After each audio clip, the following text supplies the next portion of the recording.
Welcome to Lead with Hope, the podcast where we explore the power of hope, leadership, and resilience in today's world. I'm Brandi Kelly, and each week I will bring you stories, insights, and actionable advice from leaders, innovators, and changemakers who are using hope as their compass to navigate challenges, create positive impact, and inspire others to do the same. Whether you're a seasoned leader or just beginning your journey, this podcast is here to remind you that no matter the obstacle, hope is the fuel that can drive transformation. So let's dive in and discover how you can lead with hope.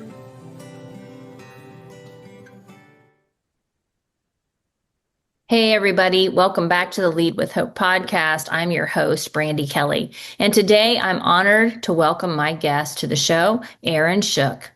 Erin is a high school teacher with 17 years of experience and a passion for creating supportive, balanced learning environments. She is known for her innovative psychology instruction, and she also equips students with vital life skills like time management and resilience. A proud mom of 4 boys, Erin brings a unique perspective on balancing family, career, and well-being, fueling her commitment to promoting both physical and mental health for educators inside and outside of the classroom. Welcome to the show, Erin.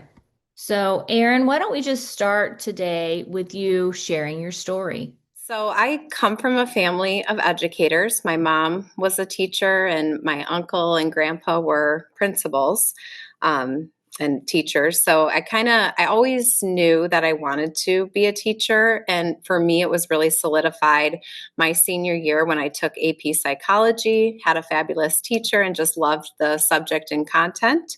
So that's what I majored in, and that's what I went into. As far as my story, I've actually done a lot of work recently in kind of examining my own story within education. I have really been in all areas of education, mostly high school teaching. But I've done both part-time teaching. I stayed home for a little bit of time. I've been, a full-time classroom teacher. And so I feel like I've been fortunate to kind of dabble in a lot of different areas there. And I'll talk more about that later, but I think that's a huge part of my story and kind of who I want to help. I'm originally from the Chicago suburbs. So I was used to teaching in large suburban school districts I came from a district of 4,000 students to where I'm teaching now, which is about 700 students in a more rural area. We moved due to my husband's job, and it was definitely a transition at first, going from,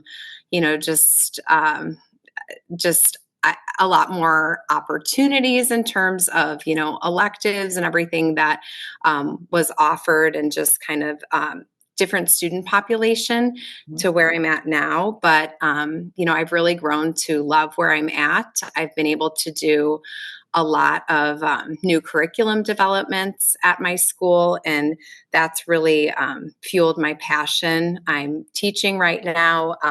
It's funny how everything ends up, kind of working out, but I'm teaching AP psychology and intro to psychology now, which is exactly, as a senior, what I wanted to teach. And it's definitely a subject area that once you get that, it's very hard for teachers to leave it. So it's kind of like you got to wait till somebody retires to get those classes. So I'm super fortunate with the students that I do teach now, and just, I'm passionate about the curriculum and content that I teach. Yeah, it sounds like a fun class to teach. And we had the opportunity this summer to coach at the SEL Summit together, and you were able to share some of the innovative things that you do in your classroom to foster connection, and you implement those SEL strategies. So do you want to talk a little bit about that, Erin? Sure. Yeah. I think when I reflect back on, I've been teaching for 17 years. So when I think back, my teaching really shifted, I think over the last 3 to 4 years. anyone who's been in education knows post-COVID, things were different. So I think that's been really my focal point, is trying to build social connection in my classroom. Again, psychology, the content leads to that very well. But I think that's more so than curriculum. That's been my focus in my classes. And from that, I've seen enrollment in my classes, skyrocket in terms of I'm at a smaller school and that's my full-time schedule, which is pretty awesome. Yeah. Um, and just, like today we had, my students had finished up some presentations, and a couple of periods I teach 4 sections of regular psych, and I like to keep all the classes on the same schedule, and some classes had more presentations. So I wanted to, with 2 of my classes, we had like 30 minutes after the presentations. And so I didn't want to move on to the next lesson. So what I do in those times is like non-screen time. Mm-hmm. And so I have a whole bunch of games and cards and puzzles and Play-Doh and coloring and stuff like that. And it's just so fun to watch high school kids play. And that's just every time I do that, which isn't as often as I would like, but every time I do that, I just kind of sit back and watch kids I had like boys today playing Don't Break the Ice, with the little penguin and like Yeah. hammering away at the little ice cubes and stuff. And it's really cool to see that. And I think that's like what's truly missing from a lot of teenagers' lives. And the more we can get them off screens, off their phones, and connecting with each other, um, it's been, yeah, that has been, to me, I think um, what has kind of like fueled my want to Mm-hmm. keep getting better at what I'm doing, as a veteran teacher. Yeah, that connection is so incredibly important with the kids, and play, I think, fosters hope and possibility. It fosters creativity, and it's something I think is missing in our kids' lives, but it's also missing in the lives of the adults that are teaching the kids. We Mhm. forget how to play as Yes. adults, and it's so incredibly important for our lives. So, thinking about that, Erin, how do you play? How do you foster that hope and possibility in your life?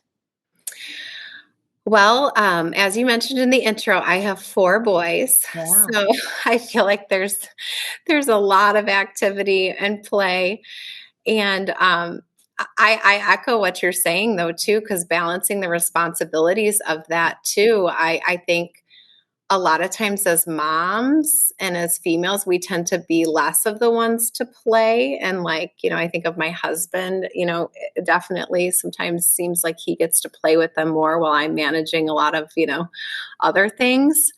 Um, but yeah, I think, that they take up so much of my time outside of school. I mean, they're involved in, a million different Oh, activities. I So we're can only constantly imagine. going to Yeah. practices and games and that. But I think that is something so much, and just kind of thinking and reflecting like that's huge, because we don't Mhm. often play as adults, and just like actually like being okay as a teacher or as a mom to like let your guard down and laugh, and like like put like I have to remind myself, just because of my personality, like I'm a type A. Like a lot of teachers, I want to be in control, I want to get stuff done if I have a task, and like put that aside, like the dishes will still be there, and rather like, sit down and play with Mhm. the kids. I think that's definitely an area that Mhm. I could always improve on. Yeah. I think we all could, though. I mean, and having fun with our kids and showing them our human side. I don't know. There's just so much goodness there. So that's, I think that's a great takeaway from this podcast, Erin, is that we need to play. We need to have fun. We need to enjoy the journey because we're not promised tomorrow. you know? Yeah. Um, Yeah. life is sweet, but it's also short. Yes. Just going to tap the lights. These are automatic lights that just went off. Hey. Yeah, I think that is so true, Mm-hmm. um, Brandi. And I think when I think about some of the current issues in education with teacher burnout, Yeah. um, so much of that probably could be lessened if there was more of that. And just like just the natural enjoyment that came from, I mean, obviously, like, I teach psychology, so I could get into the release of like endorphins Yeah. and dopamine and all that sort of stuff, but like, yeah, I mean, that's real stuff. It And is. And I do think play is a protective factor, but I know when stress is high, sometimes I tell myself, you deserve that retail therapy or that Starbucks coffee or those things that I really enjoy, maybe a yeah. manicure or pedicure. What Hmm. kinds of self-care things do you do for yourself? How do you take care of you? Um, yeah, I'm like huge into working out, physical activity. I love to start my day with a morning workout.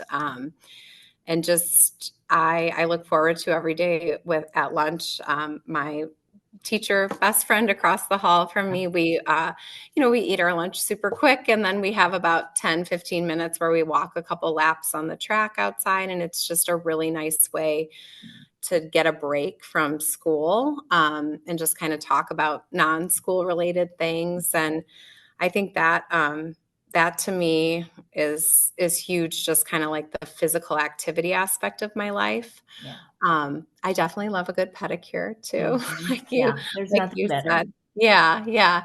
Um, Well, I yeah, take that just back. Facials are pretty good. I like yeah, those or too. And massages. Yeah, massages. Yeah. yeah. I like all of the things. Yes, I do too. And yeah, they're farther between appointments than I would like to have. But Sure. yeah, that sort of stuff. And just like I really look forward to like kid free time when my Mhm. husband and I can get a babysitter and go out, on a date, just the two of us, and just but even like spending, I find as kind of the years go on, like my ideal weekend really is Mhm. not having any plans and just kind of like spending time at home Yeah. with my family. Yeah. Those are when the memories are made, aren't they? Hmm. For Yep. sure. So you've talked a little bit about your teaching and kids today, I think they're the most connected generation, but also the most lonely generation. I think teaching today for the students, the teachers, and the leaders in our school districts, it requires resilience. So, can you share a time when you were a student faced a challenge and how you overcame that and found hope on the other side? Yeah, I think this so much of this comes back to that kind of like reflective moment a few years ago when I was really thinking about kind of the question, like, how can I enjoy my day more at Mhm. school? Um, you know, what are some sorts of things like that? So that's where I think a lot of the SEL stuff that I brought into my classroom um, has been so huge. Yeah. And just kind of more like teaching kids, like more of the life lessons piece. I Mhm. do so much with my AP classes. I mean, it's a college level class for many students. It's like, might be the first time that they're getting C's and stuff. And that's, so scary, but just Yeah. really trying to get them to understand that like learning is a process and that we learn from mistakes and all that. I think we do such a terrible job in education of from an early age, kids learn that like failure is bad Yeah. when in reality it's not. Like Mhm. it's just life is a constant series of like, it like fail, but then learn from it. And that's the piece. I know we're doing a huge push this year at our school just about like grit Yeah. and taking ownership over things. because that generation, yeah, they lost a lot of that. And um, I think I'm just always trying to build in kind of that bigger life message with things, and that's what I hope more than anything that kids, take away. Yeah, because in life, you are going to have grit. Life is so sweet, but it is hard at times too. Yes, And yes, if you are not conditioned to overcome challenges and to utilize your coping skills, it's challenging. And so I think it's a good thing that you guys are really pushing that in your school. And I hope more schools do that. And I hope we see a change with parents. We yeah, had I don't know if you've heard of these phrases, but the lawnmower parents, yes, where, yes, they mow over all the yeah, problems, or the helicopter parents. And sometimes it is our inclination to swoop in and to save the day and to protect our children from any kind of harm. None of us want our children to be hurt, but they have to learn how to overcome those challenges and yeah. develop that grit and resilience for sure. And just learn even how to like advocate for themselves. I'm always so surprised with students who will be sitting in a classroom with me and they won't, I'll get an email from them after rather than, like talking to me in person. So that goes back to a lot of that social communication, which I'm doing stuff this year back to like, I have like kids that are standing at my door greeting other kids and like Mhm. welcoming them to class and like talking about stuff like you look at somebody in the eyes, and you say like hello, good morning and stuff like that, because I think so much of that um yeah, that ability to like problem solve Yeah. and I mean, not to get into larger issues, but just like the ability to have like a disagreement or a different Mhm. opinion with somebody else, and that's okay. And you don't have to rip each other's heads off, but Yeah. like you can exist in the same space together and hold different, different beliefs. Yeah, those are also important. I'm doing some work with the local CEO, Macomb County CEO. Okay. Yeah. It is so fun. We are doing self-awareness assessments. So far, we have done a values assessment, we have done an Enneagram, we have done the DISC, and just Okay. helping those kids understand who they are and their blind spots, their fears, their motivations, their desires. It's been really interesting to see the conversation that they have had around that and to begin to utilize that knowledge to work in a team. Yes. Yes. But one of the things I love, you said that your students are greeting each day. I love Yeah. that. Yeah. Yeah. That's been so cool Yeah. to And see. with the CEO, something that those kids do very well is when I leave, they shake my hand. Hmm. And it's Yeah. not that limp fish Yeah. shaking of the hand, it's a Yeah. firm, Yes. powerful handshake. And those are skills that I think I'm starting to see coming back, but we Hmm. lost them for a while. So I commend you. You are doing a great job teaching the things that our kids are going to need in their life. But as a teacher, with what you are seeing, if you were to pick your top three skills that you would really like to teach and how you teach them in your class, what would they be? Um, I'm sorry, that putting you on the spot, Erin. Yeah, no, that one definitely going back to like the failure being Mhm. feedback piece. Yeah. Um, just learning from mistakes. Like in my AP class, I offer test corrections, and it's this, some people argue like, why would you allow them to have like, a chance, to redo it? But it's like they learn from their mistakes Mhm. that they make. And I'm constantly like trying to push them to be like metacognitive about stuff, which is hard, for obviously for teenagers. So I think that would be a big piece that, you know, um, failure's okay as long as you like learn and grow and adapt from it.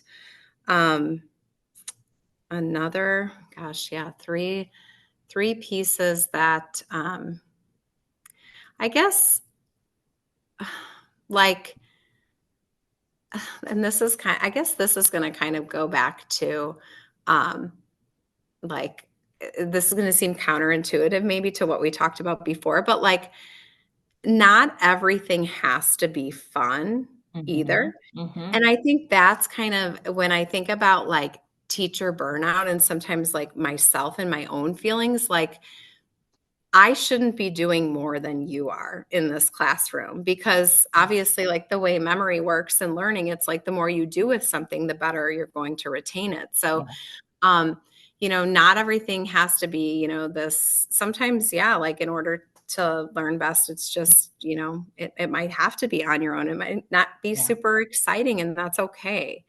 Mm-hmm. You might have to struggle through reading a passage and that. So I think that, and then I think I do have to go back to, yeah, like that social connection piece of just, um, learning how to like exist in a space and society with other people that, like trying to understand. I think empathy is something that's really been lost quite Yeah. a bit, um, over the last decade or so. Yeah. So, trying to get to teach that piece too.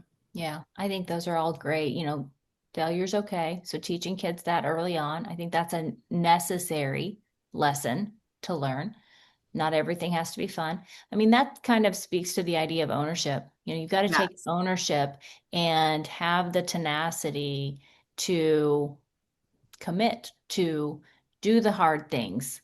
Yeah. And that builds self-efficacy too. If we believe that we can do it, or if we believe we can't, we're absolutely correct. So we need to work Right. on building that self-efficacy. And then, of course, that social connection and empathy, which is huge. You're preaching to the choir there. I think that is so incredibly important. And if we don't feel seen, heard, Hmm. or valued, you're done, you know? Right. Move on because everybody wants to feel important. They want Yes. to know that they matter, and they Yeah. do. And everybody's story matters too. And that's, I think, why I like that first question so much is because oftentimes people don't get an opportunity to tell their story. And Yeah. it's important. Or just, yeah. And like I said, I think that's one of the biggest things as I get older and do more things is just, trying to like reflect more Mhm. on my story. Yeah. You I mean, know, you have several roles in your life. How do you maintain an optimistic outlook when things get difficult or overwhelming? yeah, and that's like my newest area of focus is really focusing in on the well-being of educator moms because I just think when you take obviously being a mom, it's such a giving role and demands so much energy.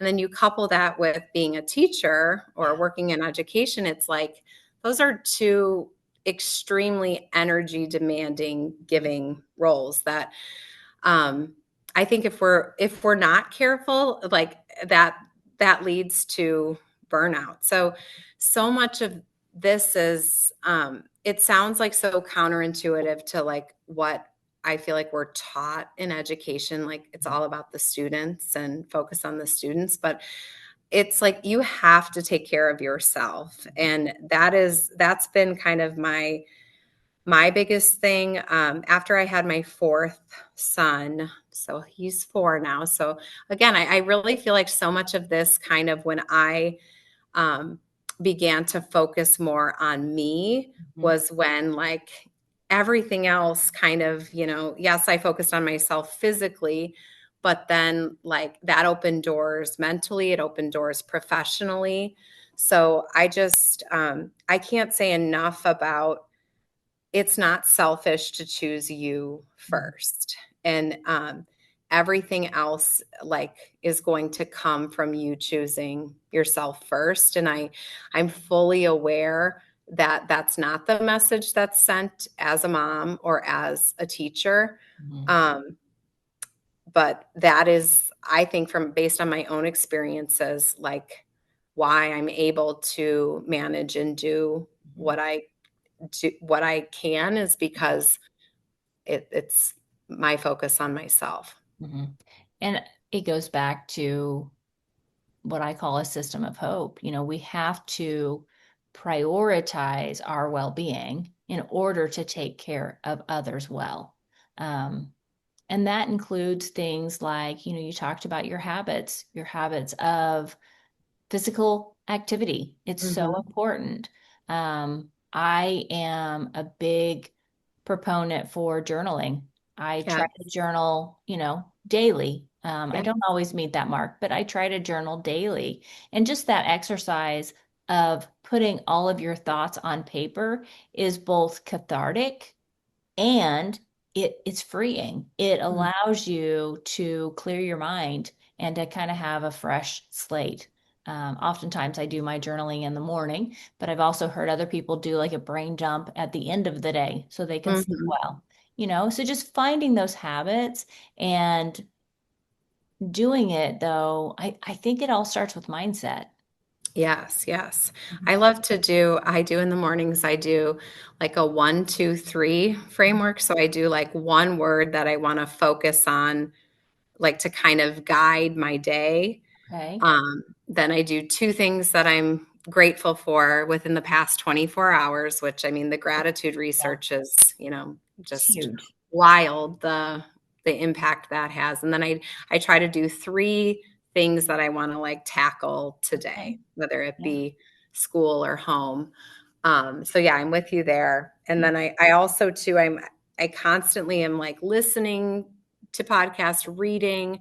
Mhm. Um, I just think that in learning more about myself, like Mhm. learning is so important to me, which is, Yeah. of course, like you're a teacher, you Yeah. care about that. But then again, once you start having kids and you get busy with other stuff, that stuff goes by the wayside. So if I'm not like listening to something or reading something, I can tell right away that like my mood isn't right. Like Right. I need to constantly be, learning and challenged in that Yeah. way. Yeah. My husband kind of cringes when Amazon pulls up in our drive because Another book? invariably they're bringing another book. And I've got about, I don't know, maybe 10 over there that I haven't read yet, but I see a book that I want. So I order it and it is Hi. I completely hear what you're saying because I love to read. I love to learn. I love to listen to podcasts. Some of my favorite podcasts, okay, and you'll have to share yours, but Craig Groeschel, he has a leadership podcast.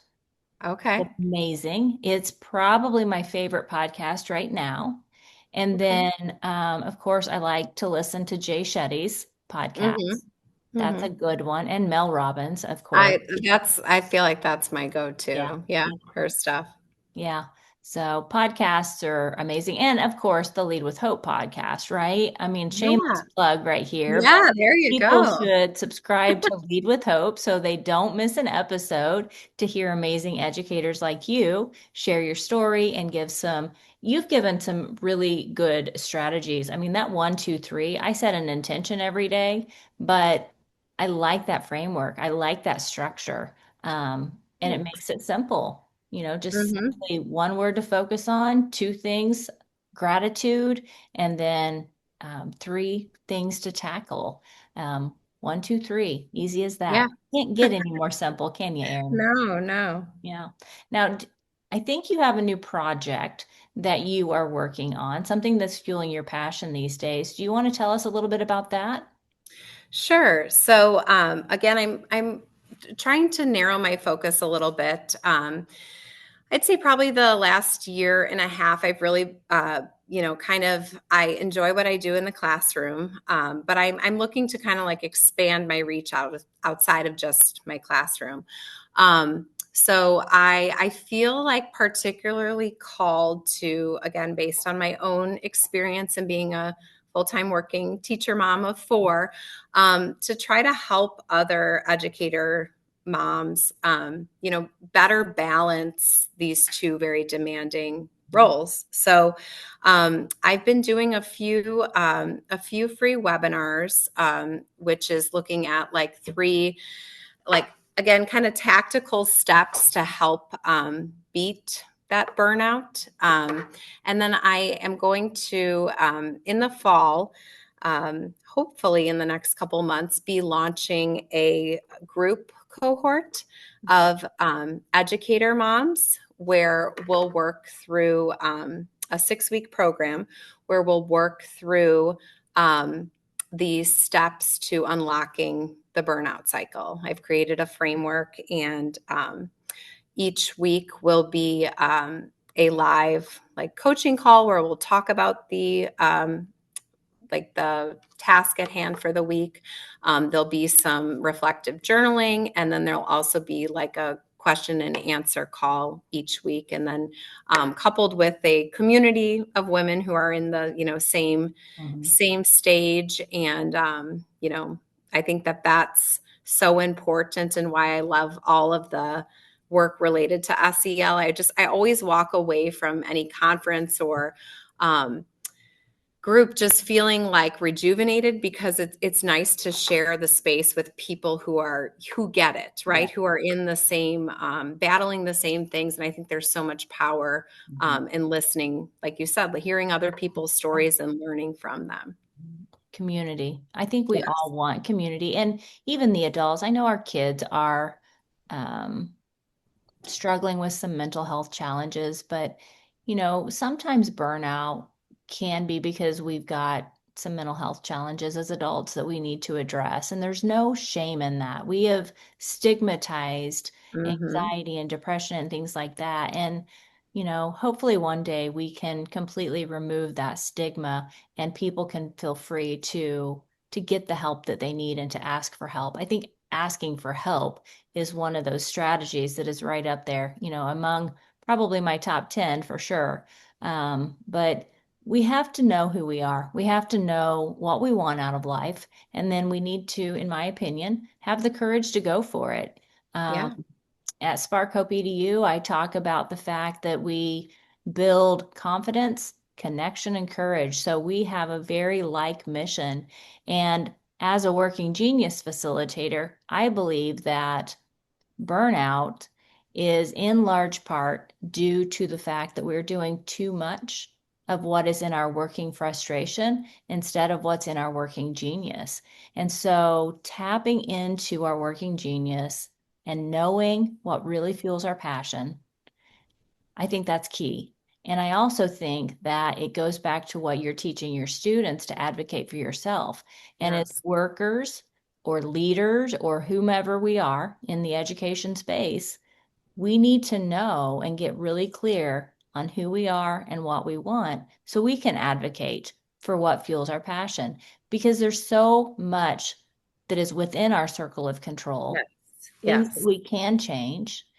We need to move out of our circle of no control into our circle of control by getting to know ourselves better and advocating for what we need. Yeah, I think that's so powerful. And I think having worked in education for a while now, I think there's a lot of times like teachers, we tend to like complain Mhm. and focus on the problems and not the solution. So I love what you're saying, because that's one of the things like I'm saying with we're kind of co-creators of our own burnout. So if we are, then we can take back ownership and control over exactly what you're saying. What's in my control? What can I get rid of? Mhm. Um, and I just love that, of advocating your own needs. Mhm. Yeah. Yeah, co-creators of burnout. I may steal that. I may borrow.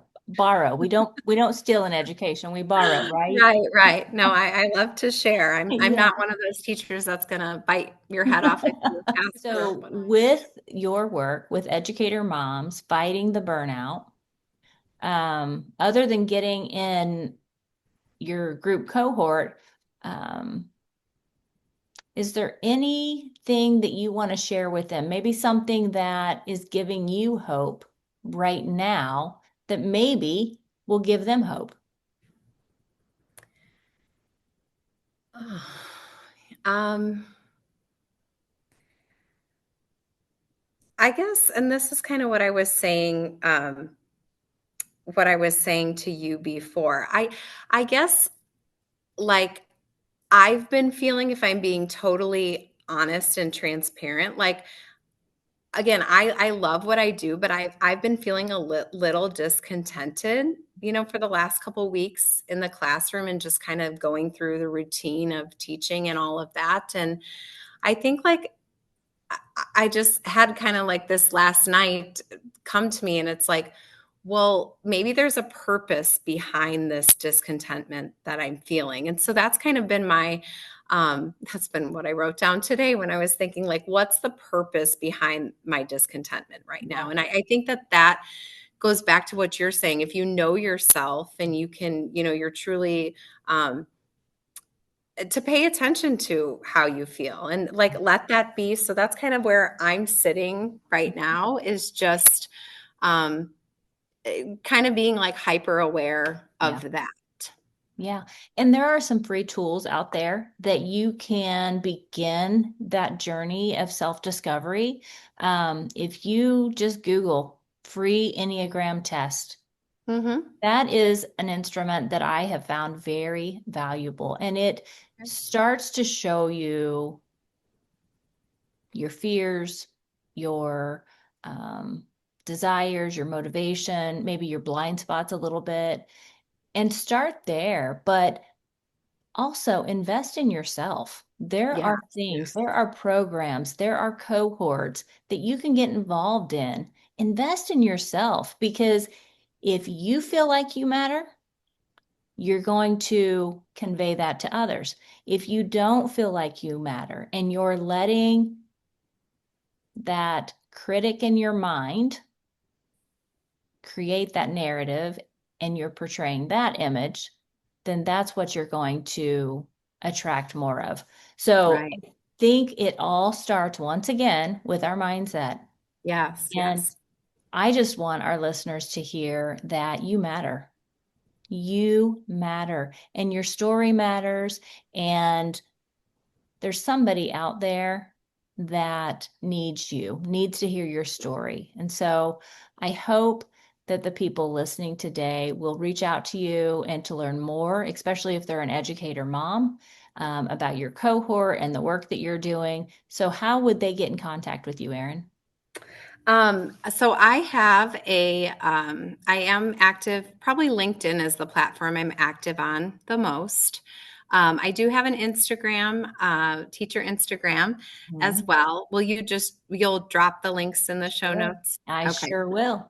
And then I also have, I do it every other week. I have a newsletter called Life Graded, Mhm. where I just talk about balancing the demands of parenting and teaching, and try again to just kind of give a story from, my own life, and then some kind of practical how you can apply it to your own life. So that comes out every other week. So those are really the three ways. That's awesome. Um, yeah.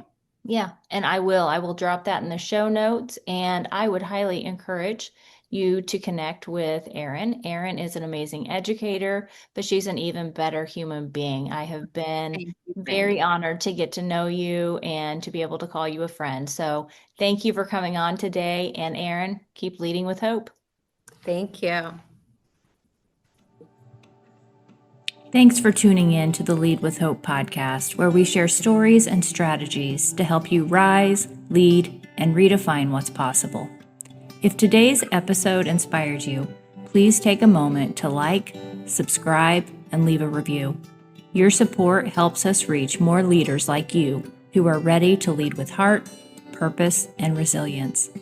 Don't forget to visit sparkhopeedu.com for resources, upcoming events, and tools to help you build a culture of hope in your life and leadership. We're so grateful to be part of your journey. Until next time, keep leading with hope.